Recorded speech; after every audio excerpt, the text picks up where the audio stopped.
नमस्कार साथियों, स्वागत है आपका हमारे YouTube channel Deepa Singh art में।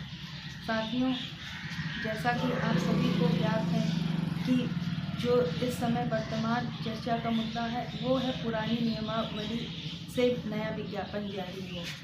जैसा कि विज्ञापन आने का समय भी हो चुका और सरकार जो है नई नियमावली से विज्ञापन लाने के लिए तैयार है। हम लोग इसीलिए आंदोलनरत है और आंदोलन कर भी हैं। लगभग हम लोग सफलता के करीब तक पहुंच चुके हैं। साथियों, मेरा आपसे यही कहना है कि अगर आप अभी नहीं जगे, अपने अधिकारों को नहीं आग जाने, तो फिर ये मौका आपके हाथ से निकल जाएगा। क्योंकि जो नई वैकेंसी है उसमें 23,000 पद आ रहे हैं, जो कि अब तक इतने ज़्यादा पद कभी भी भविष्य में आए नहीं थे। आगे भी नहीं पता कि आएंगे कि नहीं आएंगे।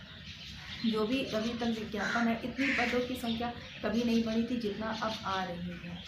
और इसमें नई नियमावली के तहत अगर ये विज्ञापन आता है तो 5 से 7 लाख युवा बाहर होंगे और कुछ नहीं तो कम से कम 20 लाख परिवार इससे बाधित होंगे और अप्रत्यक्ष रूप से अंधकार में चलेंगे। क्योंकि जब बच्चे का भविष्य नहीं उजागर होगा तो परिवार का भविष्य कहाँ से उजाला हो सकेगा। इसीलिए आप लोग अपने अधिकारों को जानिए और अपने अधिकारों के लिए लड़िए। क्योंकि देखिए साथी, अधिकार कभी मांगने से मिलते नहीं हैं, अधिकारों को आपको छीनना पड़ेगा। जैसा कि प्रवक्ता में पहले नॉन बीएड वालों को शामिल किया गया था एमए की डिग्री पे, लेकिन अब प्रवक्ता में बीएड लागू कर दिया गया है, जिसमें हमारे भाई बहन जो हैं 45 से 50 के उम्र से ऊपर ही होंगे। तो अब उनके पास कहाँ समय है इतना और कहाँ से इतना वो धन ला पाएंगे। क्योंकि अगर ये डिग्री लेते तो कम से कम 4 से 5 साल लग जाएंगे। तो अगर ये डिग्री जब आपको मिलेगी, सोचिए ये समय कितना आगे आप निकल गया होगा और आप कितने पीछे होंगे और कितने धन कहाँ से लाएंगे।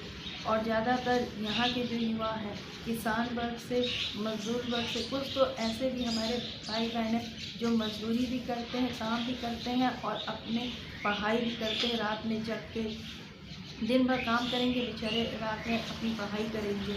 तो ऐसे साथी कहाँ जाएंगे? इनके पास इतना पैसा कहाँ है कि 2.5-3 लाख रुपए ला के बीएड करें और फिर ये डिग्री लें। सरकार एकाएक नियम को चेंज कर दी है। 16 सितंबर 2025 को गजट जब पारित किया गया, एकाएक बिना बताए परिवर्तन कर दिया गया कि इसमें अब जो है लोग शामिल नहीं होंगे। अब नई नियमावली के तहत है और बीएड वाले शामिल होंगे। सरकार इतना बड़ा निर्णय ली, ये भी नहीं सोची कि इससे युवाओं में कितना असंतोष होगा, कितना बच्चे फ्रस्ट्रेशन में आ जाएंगे और उनके पास अब कोई विकल्प नहीं होगा। अतः साथियों, अगर आप लोग अपने अधिकारों के लिए नहीं अब चेतेंगे तो फिर कभी नहीं चेत पाएंगे। क्योंकि देखिए, ज़्यादातर इसमें टीजीटी में 6 विषय इससे बाधित होंगे, जैसे कि शारीरिक विज्ञान हो गया, शारीरिक शिक्षा हो गया, आपका संगीत हो गया, अंग्रेजी हो गया, हिंदी साहित्य हो गया और प्राविधिक कला हो गया। ये टीजीटी में 6 सब्जेक्ट इससे बाधित हो रहा है। और प्रवक्ता की हम बात करते हैं तो प्रवक्ता में अब बीएड को लागू कर दिया गया। अभी तक बीएड इसमें नहीं था, सिर्फ एमए करके ही आप प्रवक्ता भर सकते हैं। तो बच्चों ने, जो भी युवाओं ने अपने भविष्य को लेकर सपने सजोए होंगे, उनके परिवारजनों ने संजोए होंगे कि हाँ हमारा बेटा बाहर निकलेगा, अपने पैरों पे खड़ा होगा, तो परिवार की स्थिति जो दयनीय है उसको स्थिति को सामान्य स्थिति में लाएगा। एक परिवार से भी अगर एक इंसान को भी रोजगार मिल जाता, सरकारी नौकरी मिल जाती है, तो कितना उस परिवार में खुशी होगा। इस खुशी का ठिकाना वो परिवार ही जानेगा। कि एक बच्चा भी अगर नौकरी, उनके परिवार में सरकारी नौकरी पा गया तो फिर उस परिवार की स्थिति बदल जाएगी। लेकिन सरकार हम लोग के सपनों को दबा रही है, कुचल रही है। उन्हें ये भी नहीं पता है कि बच्चे कितने असंतोष में होंगे और कितना उन पर भार पड़ेगा अतिरिक्त, या उनके परिवार पे, उनके माता पिता को, ये सरकार को अंदाज़ा नहीं। सरकार अपनी ही तरीके से अपनी मनमानी कर रही है। उनको ये भी नहीं है कि युवाओं के भविष्य पे क्या प्रभाव पड़ेगा। उन्हें सिर्फ अपनी राजनीतिकरण करनी है, उससे ज़्यादा और उन्हें किसी चीज़। लेकिन हमें अपने सपनों को नहीं छोड़ना है। जो हम लोगों ने सपने देखे हैं उसको ज़रूर पूरा करना है, और कैसे भी करके इस पुरानी नियमावली के तहत ही विज्ञापन निकलवाना होगा, चाहे जैसे भी करके, साम दाम दंड भेद करके। क्योंकि देखिए साथियों, बिना संघर्ष किए जीवन में आप कभी आगे बढ़ नहीं सकते हो। आज यहाँ आपको नौकरी के लिए संघर्ष करना पड़ रहा है, कल को जीवन में कई पड़ाव आएंगे जहाँ आपको संघर्ष करना ही करना है।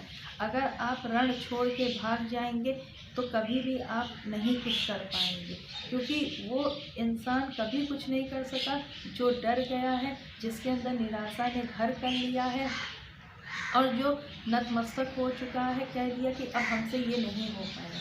हो सकता है साथियों, आप अपने अंदर ऊर्जा लाइए, सपना जो आपने देखा है उसको दृढ़ निश्चय के साथ पूरा कीजिए। अपने माता पिता के सपनों को पूरा करिए जो उन्होंने आपके लिए देखा है। कहीं ना कहीं आपके माता पिता को आप पे बहुत भरोसा है। आपके लिए उन्होंने सोचा होगा कि ये मेरा बेटा, मेरा भविष्य है, या मेरी जो बेटी है मेरा भविष्य है।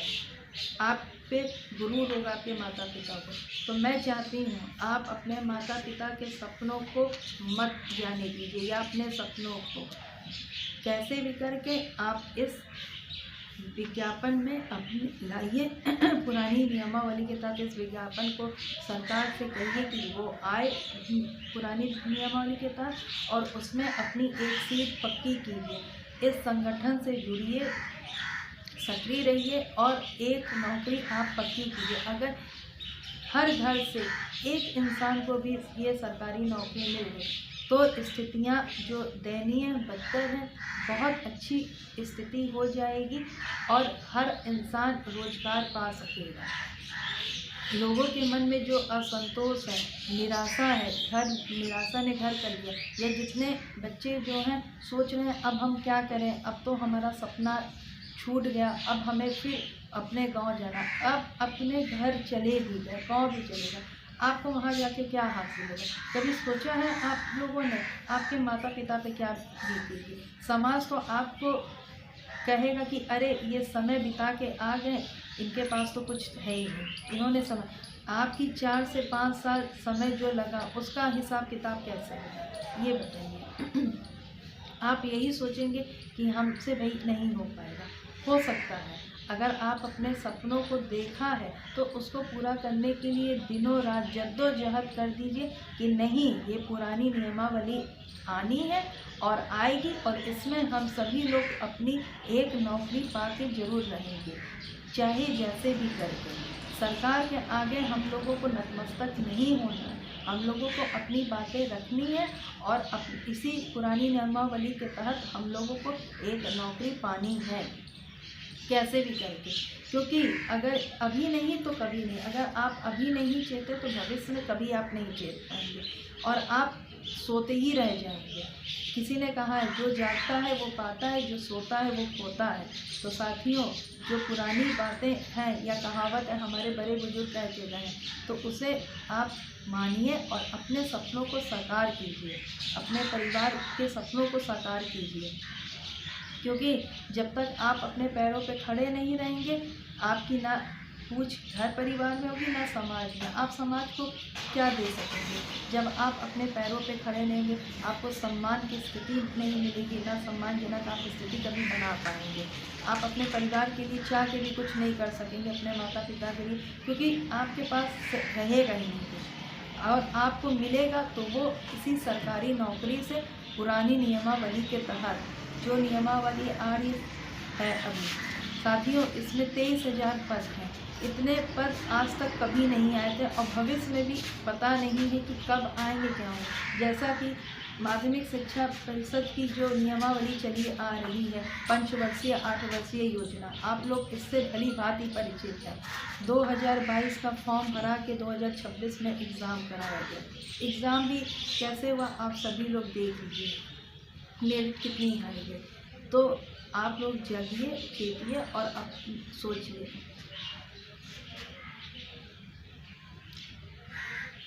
हमसे जुड़ने के लिए साथियों आपका बहुत बहुत धन्यवाद। अगर आपको वीडियो पसंद आ रहा है तो इसे लाइक कीजिए, सब्सक्राइब कीजिए, अपने दोस्तों में शेयर कीजिए। नमस्कार।